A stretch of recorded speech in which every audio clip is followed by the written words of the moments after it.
Without further ado, now we're going to hear from Carl Bard and Claude Murray. So I'll just give you an introduction. So Carl is a psychotherapist and lecturer at Mentanoia University and has over 20 years experience working extensively within the UK prison system and his private practice, working with individuals and groups. An extension of his work has been the delivery of trauma-informed workshops within local authorities, psychoeducating practitioners, managers, and the wider community on service users and stakeholders. Claude, I'm going to take my glasses off, it's getting misty, it's too. So Claude is an integrated psychotherapist and clinical supervisor. He's the founder of C&C, which is a therapeutic consultancy service for individuals, teams and organisations. He has over 18 years experience in supporting children, young people and families. He's worked in the education sector, NHS, criminal justice system and for several leading London charities, which include Power the Fight, XLP, Prince's Trust and London Youth. Claude and Carl are co-hosts of the podcast Conversations with C&C, a podcast about the landscape of race, therapy and culture. Their talk today is titled First Generation Clients, Black Men in Therapy. Please welcome Carl and Claude.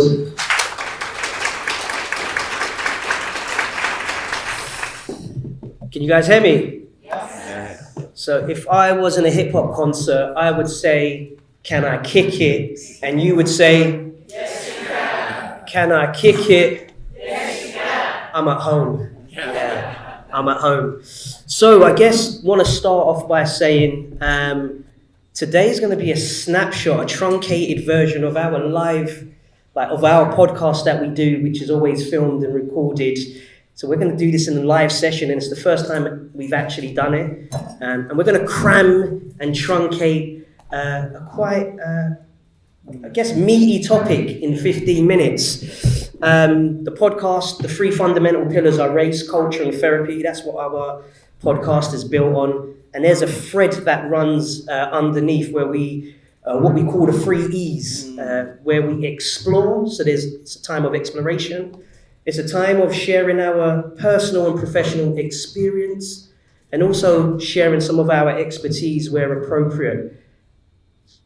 I'm with my guy who needs no introduction, but I will introduce him, the doctor, the sage one. Every young man needs a Mr. Miyagi, so I'm Daniel, this is Mr. Miyagi.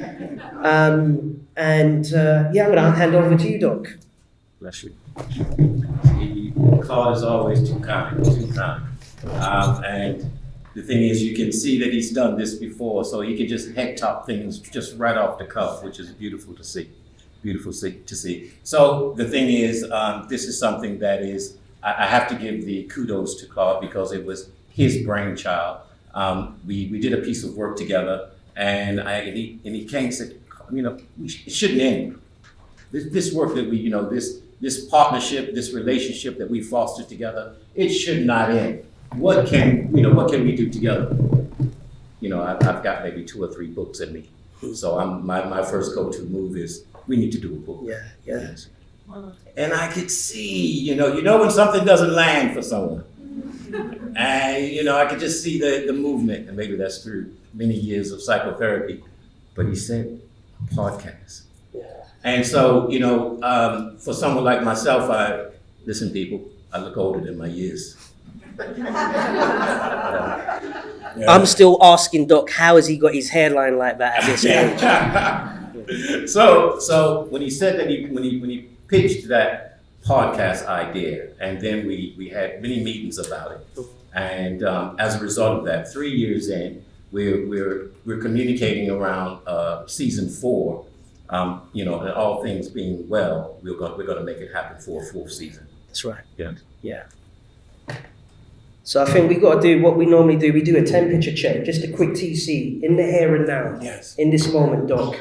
How are you feeling? I'll tell you how I'm feeling. I should have wore shorts, should have wore a t-shirt, and should have had flip-flops on. Yes. That's how I'm feeling in the here and now. Yes.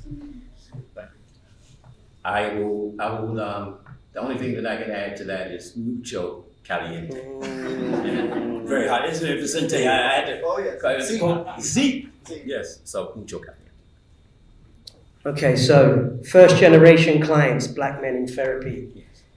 Massive thing. Yes. We could be here, we could do dissertations on that, right? Mm. But I think what we want to say is that we're fully aware that there is a narrative and a script that when it comes to men, that men don't talk. Yes. We know male suicide rates are extremely high. And sometimes I wonder, those men who are no longer here, did they have anyone to talk to? And if they did they access their community, their village, the people around them? And did the people around them know what was going on? Those are massive questions that I don't have the answers to. But I think in what we're talking about today, if we throw on the element of race, culture and experience, so when we're talking about males and men, and explicitly talking about black men accessing therapy, it caused us to have some conversations, look within our personal circle, look within the landscape, look at individuals training to become therapists, and looking at clients. And we know that the black male experience is universal, it's not a monolith, but there are some threads and some themes that connect us.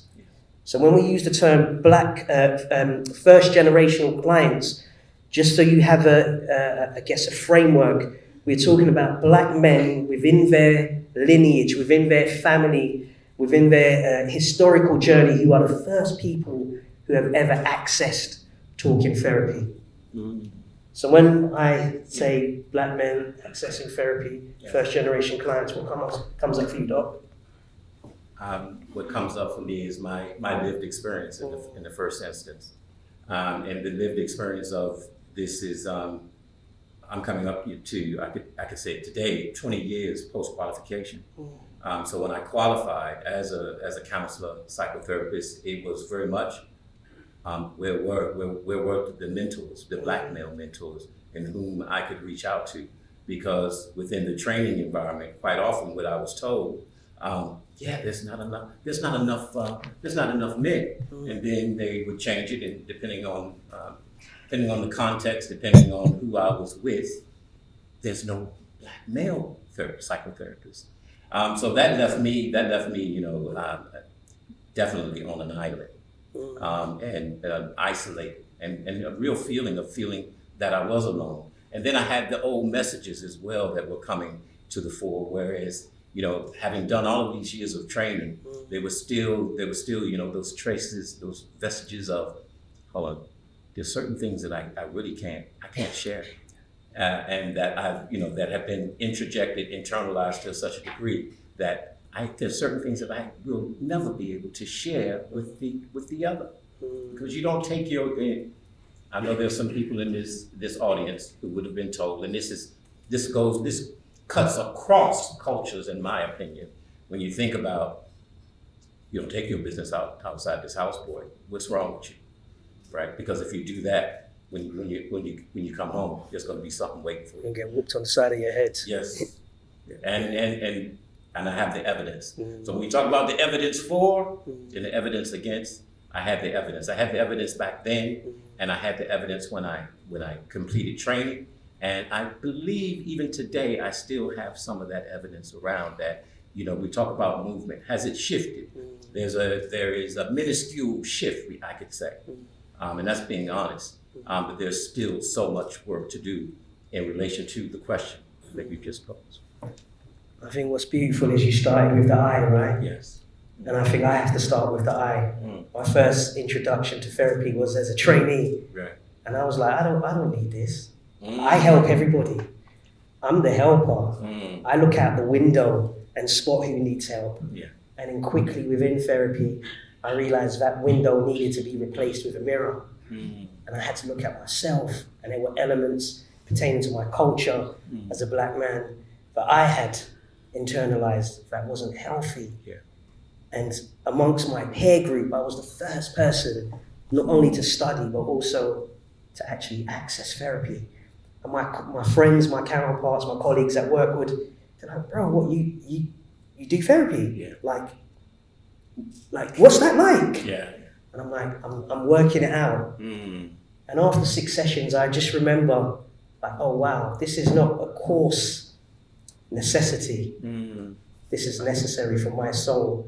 And I was able to then do some internal work on the stuff that has impacted me over the years.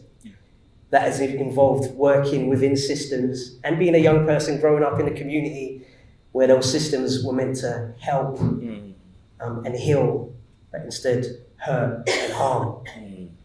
And I think what I've seen now, post-qualification, post-being a clinical supervisor, is that there are a number of black men that reach out to us on the back of the podcast. Absolutely. And I know that there's a theme around self-disclosure. You don't share information with your clients, but I think what's quite unique is the individuals who have contacted us on the back of watching the podcast. Because we've shared some of those wounds and some of those experiences. So there's that element of relatability. And I just wonder what you have seen in terms of, the black brothers contacting you. And I use the term brothers because we are part of the village. We're not diagnosed in the village, we're a part of it. So when individuals reach out to you, what are some of the themes, what are some of the concepts that you notice? Well, that's a nice frame, Brother C. And I think that, as you rightly say, slightly before and as the podcast really picked up, and you've sent some referrals my way, and I've sent some, and you've sent some to me, and it's that thing of, the theme is, and I think the title is so accurate, is that it is first generation, because a lot of them are talking, a lot of the clients that I'm seeing, black men, and here's the thing, people, the majority of my caseload is black men. And so when I think about it in that context, they're talking about their parents, they're talking about their work experiences, not being seen, not being listened to, that there's a lack of value to what they have to offer.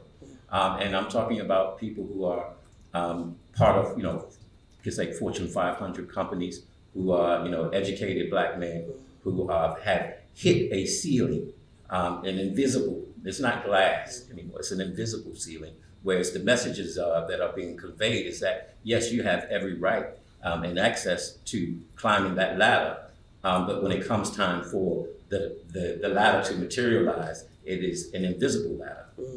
And just talking through some of those themes that have been coming up, and this is in the past couple of years, actually. I think some of my observations have been that the brothers are moving intentionally away from that stereotype that men are just protectors and providers. Absolutely. But we're fathers, we're nurturers. We can be emotionally intelligent, we can be calm. And there are like historical challenges that have happened in their families where they have been like, do you know what, the buck stops with me. I'm a father, I'm a husband, I may be a partner, but I want to choose intentionally to break some of those patterns and sequences that have followed my family. And that takes a massive element of bravery. Beautiful. Because it's the unknown. And that's what's really come up. And we both know that just because we're both black, that doesn't automatically mean relationship. Because there's tribes and we're different. But what I have seen for some of the brothers is that has been really important. That they've intentionally said, if I'm going to embark on a therapeutic journey, I want a black male therapist. Yes, sir. And that has been that's been my experience as well. It's been intentional, because primarily, to the point I made a moment or two ago, because I want to be seen. Why, it's an investment. I'm investing in myself, and why would I invest in this particular? Why would I invest in psychotherapy with the other and get the same thing that I've been receiving?